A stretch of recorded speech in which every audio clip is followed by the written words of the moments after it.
Are your smart devices on the fritz, not working anymore? Did you just get a new ISP, internet service provider, or possibly a new piece of equipment on your Wi-Fi system? Maybe a gateway?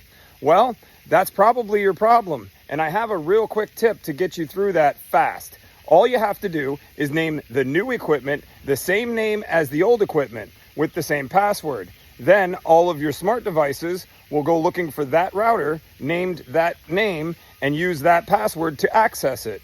And then guess what? Everything starts working again.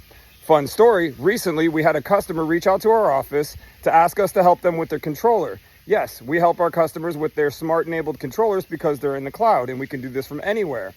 The customer just installed new sod and wanted to get water onto the new sod and was concerned about it because she noticed that her sprinkler system hadn't been working.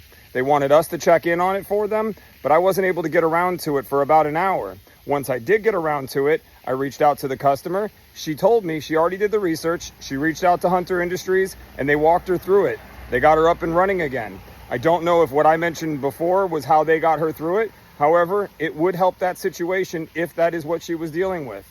The moral of this story is choose the right manufacturers, choose the right people to work with because they help you and your customers look good. Hunter Industries did that for me today. Thank you.